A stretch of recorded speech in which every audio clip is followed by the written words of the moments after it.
that's a theater.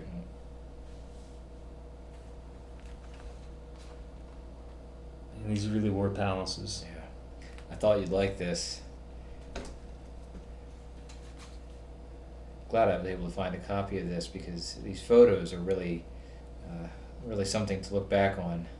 Man, I hope we can get back there one day again. I hope so.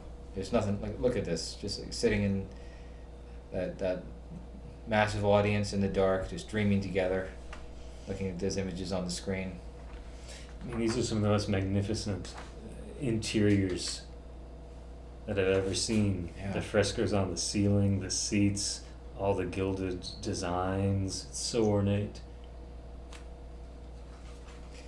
I was fortunate to see a movie in a movie palace like this at one point. Oh, wow, It's man. quite an experience. Just to, it's really overwhelming, is what it is.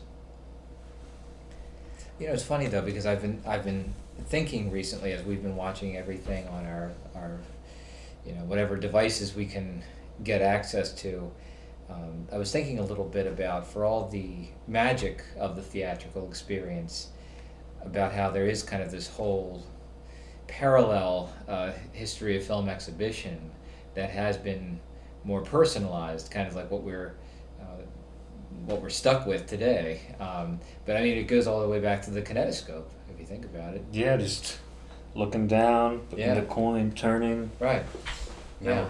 Just a kind of one-on-one relationship between the viewer and the film. And I don't know, do you think that that's... I mean, I think it's a different experience than the theatrical experience. Do you think that has kind of a value of its own to explore?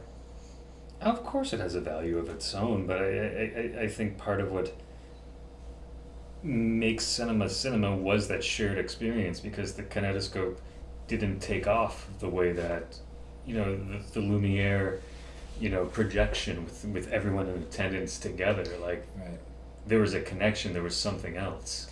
It's interesting that for all the earlier experiments in taking film and even exhibiting it, it is interesting how that night in December of 1895 is really still kind of considered the birth of the movies as we know it, because of that theatrical experience that you referred to. Man, what would it have been like to actually been in that audience that night? Yeah. Imagine, just talk about a sensory shock, I imagine, sitting there and seeing those images come to life like that. George Méliès was in the audience that night, from whatever. Yeah, he. I didn't know that. Yeah, on that first night, and it instantly gave him the idea he wanted to just start making movies of his own. Oh man, that's incredible. Yeah, it was inspiring people from the very start. But I was thinking about like some of these other alternatives, because I remember a while back reading about some of the early, like the Phantom Ride films, which were very interactive, it seems like. Do you ever read Movies in the Age of Innocence? No, I haven't. Edward Wagenknecht wrote that, and it's a personal remembrance of the early days of cinema, and it's a treasure now that he was able to put these things on paper. But he's talking about, they would repurpose, locomotives, and they would line the windows with screens, and they would project, so everyone would, get on the train and take a seat, and then they look out the window, but they're seeing what's been projected, so it looks like they're actually on a moving train, and they would rock it back and forth. They would do that with hot air balloons. It's amazing how interactive it was. It reminds me of some of the, kind of thinking back now a while, but some of the,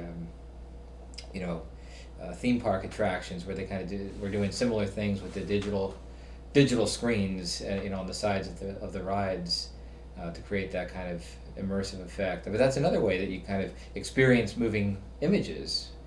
You don't really think of it as a movie, but it is basically. It's just like these, the Phantom Rides and the films that you were describing from that book. It really is interactive. And then William Castle took it to the next level. Oh yeah. I talk about interactive.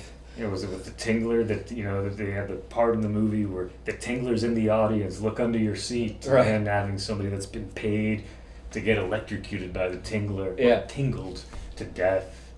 The was it Emerjo with the skeleton on the wire that would come Yeah, it shooting? came right down the auditorium. Yeah, yeah. That's the thing. It's like that kind of showmanship just adds so much to the experience. But what I thought was interesting is thinking back to even kind of getting back to this idea of this single viewer and the film. I was thinking about drive-in movies kind of function that way because every viewer Oh yeah. is in their own car, and I feel like that's kind of an interesting.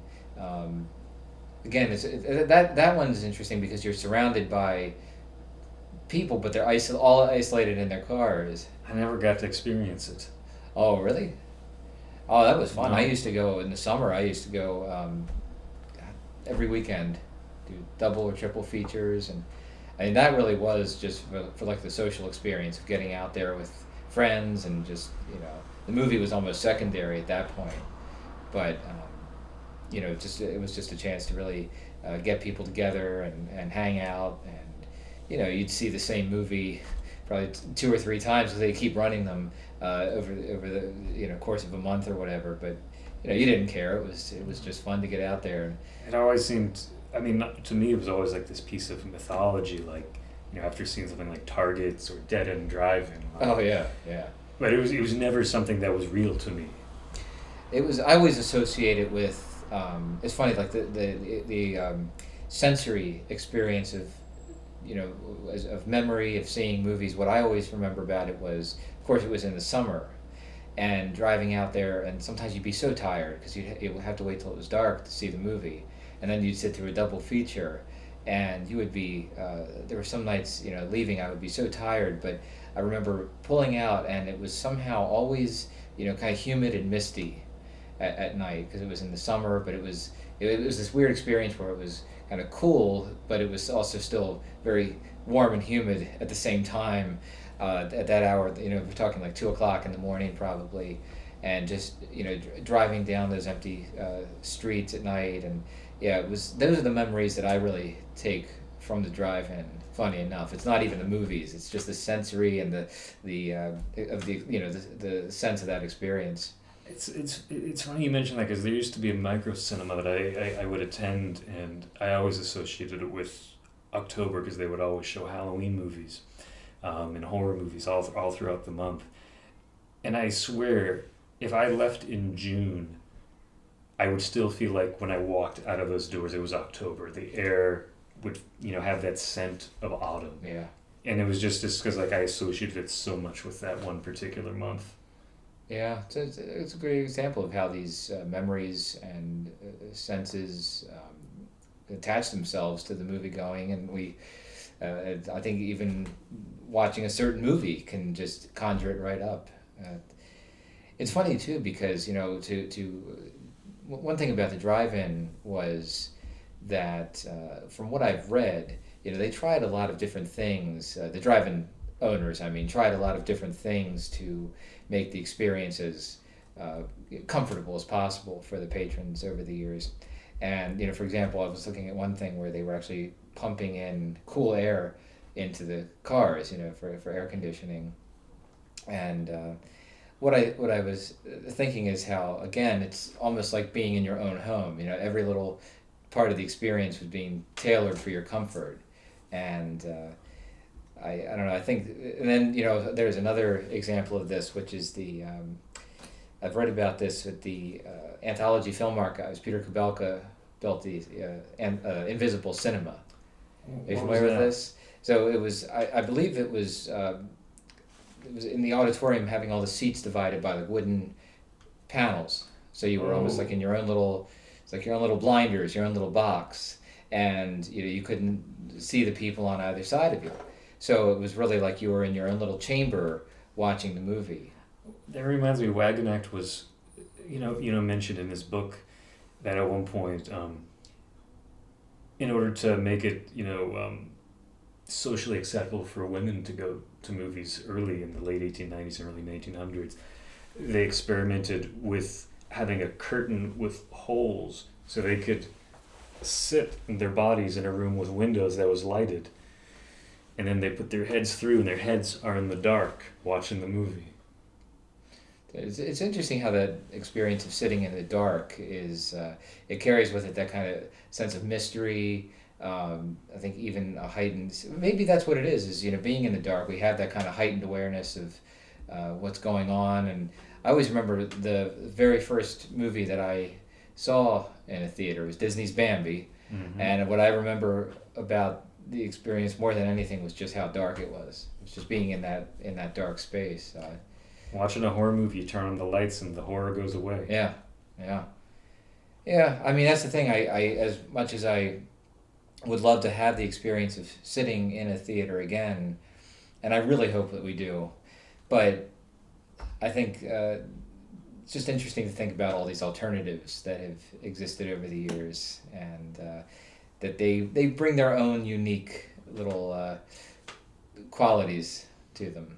Well, in that underground space, there's a lot you can do down there. Oh yeah, talk about the dark.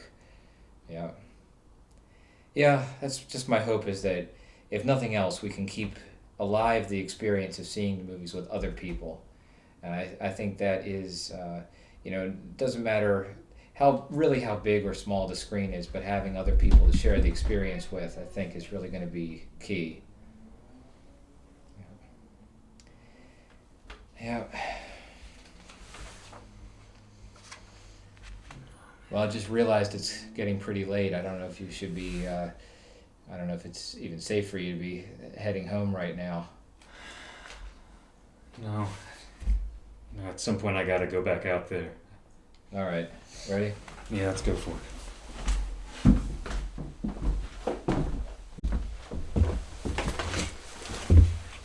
Oh, wait just a minute.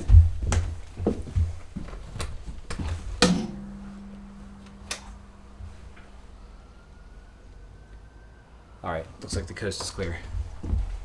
Make sure not to get stopped out there. Meet tomorrow as planned? Yeah, I'll see you then. Thanks for everything.